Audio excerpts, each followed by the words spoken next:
Hola a todos, mi nombre es Laura Holguín, soy estudiante de Teología Contemporánea en noveno semestre de la Uni Bautista y hoy vamos a hablar de Barth y la justicia divina.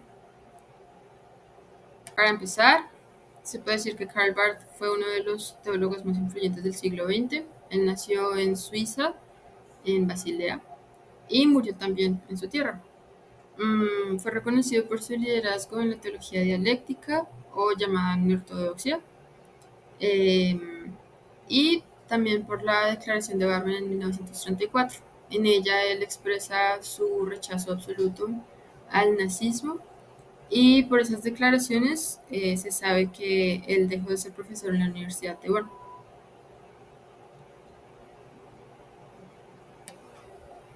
Respecto a su visión teológica y sus aportes a la teología moderna, se puede decir que él fue uno de los líderes de la ortodoxia, como se mencionó antes. Ellos se dedicaban a hablar el lenguaje cristiano tradicional de la Biblia, mencionando los credos, la teología protestante ortodoxa principal, tocando temas como la Trinidad, el Creador, la caída del ser humano, el pecado original, Jesucristo como Señor y Salvador, la justificación, la reconciliación y el reino de Dios. De la justificación se va a hablar más adelante. Respecto a su visión teológica en este tema, la justicia de Dios, se menciona que Barth cree en un Dios trascendente, es decir, que es totalmente otro, que su justicia y revelación no depende del ser humano, sino que es propia de él, es completamente autónoma. También se sabe que la justicia de Dios revela la insuficiencia humana, porque al autopercibirse a sí mismo como criatura y a Dios como creador, pues se revela su insuficiencia completa para alcanzar la justicia. Y por último, el juicio divino como transformación radical y no como castigo simplemente. De eso se hablará más adelante. Bueno, para tocar ese tema se usó el texto Carta a los Romanos, escrita en 1919, donde él pues dedica una parte a cada texto de la carta. Nosotros nos centramos específicamente en la justicia divina. El primer punto, vamos a tocar tres, los más importantes. El primero es la justicia de Dios radicalmente distinta a la humana. Barth consideraba que la justicia de Dios no puede ser medida ni comprendida desde el derecho o la moral humana. ¿Por qué? Porque eso es absoluto y el ser humano es subjetivo. Dios no se somete a los estándares de justicia creados por el hombre, sino que actúa según su propia justicia, porque Él es soberano y no depende de nadie más.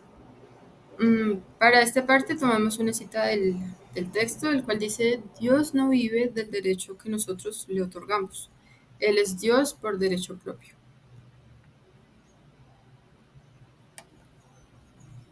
Número 2. El juicio de Dios redefine la historia.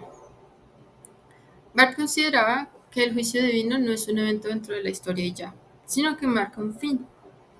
También consideraba que todas las justicias humanas son relativas frente a la justicia de Dios. ¿Por qué? Porque Él lo conoce todo, lo sabe todo, lo llena todo, y porque Él es Dios, el único Dios. De tal manera que Él no puede someterse a la justicia humana porque Él es más justo que todos. También se considera que todas las cosas que perecen son juzgadas en la presencia de Dios. ¿Por qué? Porque Él es el creador y todo lo demás es creación.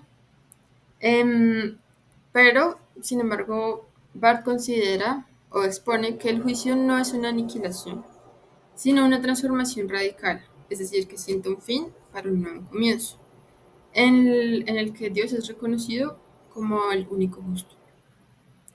También hay una cita del texto, la cual dice: el juicio de Dios es el final de la historia.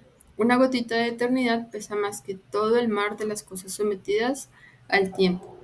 Medidas con la vara de Dios, las excelencias de los hombres pierden su altura, su gravedad, su alcance y se tornan relativas. En este sentido, se puede decir que el ser humano, por más que trate en sus propios esfuerzos de alcanzar la justicia, no lo va a lograr porque Dios es el único justo. De tal manera que hay que acudir a la justicia de Dios para alcanzarla. Por último, Barth habla de la fidelidad de Dios. Dice que la fidelidad de Dios prevalece sobre la infidelidad humana, es decir, a pesar de la predilección del hombre por el pecado, la justicia de Dios se mantiene inalterable. Dios es fiel a pesar de que el hombre constantemente le falla. La infidelidad de Dios no puede, perdón, la infidelidad del hombre no puede abolir la infidelidad de Dios. Es decir, Barth sostenía que el conocimiento de la justicia de Dios surge precisamente cuando el hombre reconoce su insuficiencia y es sometido a la soberanía divina. En este punto, Barth le dedica pues unas cuantas páginas a explicar que la justicia de Dios obra cuando el ser humano reconoce su necesidad de ella. En este sentido, pues no se trata solo de reconocer la justicia en sí misma, sino que el único que la puede otorgar es Dios. Y hay una cita bíblica, perdón, una cita del texto que voy a mencionar a continuación, dice: es posible defraudar la fidelidad de Dios, pero es imposible abolirla. La oferta de Dios puede encontrar desagradecimiento, pero no es retirada. La bondad de Dios se convierte en juicio para el hombre que se resiste a ella, pero no por eso deja de ser bondad. Como se mencionó antes, Dios es inalterable, es decir, que Él es fiel a pesar de todas las cosas. Sin embargo, cuando la oferta de bondad se encuentra con un rechazo, pues el ser humano va a ser juzgado por no tomar la oportunidad de la bondad que Dios está dando. Es decir, que no alcanzó la justicia por no querer recibirla, no porque no la haya conocido. En este sentido, podemos presentar las siguientes conclusiones. Número 1. La justicia divina no es simplemente un premio para los buenos y un castigo para los malos. Es decir, no es, es totalmente distinta a la nuestra, porque no se basa en méritos humanos. Dios no nos va a premiar simplemente por lo bueno y nos castiga por lo malo, sino que hay una serie de cosas que hacen que la justicia de Dios sea totalmente diferente a la nuestra. Que Él es absoluto, que Él es soberano, que Él es Dios, el único. Es decir, que nuestra conciencia de justicia es muy limitada comparada con la de Él. Número 2. El juicio de Dios no es solo condena, sino el fin de la historia como la conocemos y el inicio de algo radicalmente nuevo. Por eso, pues la Biblia dice que Él hará nuevas todas las cosas. Y por último, a pesar de la infidelidad del ser humano, la fidelidad de Dios permanece inquebrantable. Por lo que a continuación, pues surge un cuestionamiento que yo hice a partir de la exposición. ¿Cómo responder a esta visión de la justicia divina? Actualmente, pues la justicia, el concepto de justicia se ha convertido en algo un poco borroso porque todo es subjetivo y todo se debe a la información que tenemos a la mano. Sin embargo, Dios siempre presenta esta propuesta de justicia divina, la cual, por más cuestionamientos que se le hagan, esta es inalterable y es superior, muy superior a la del ser humano. Bueno, a continuación presento las referencias.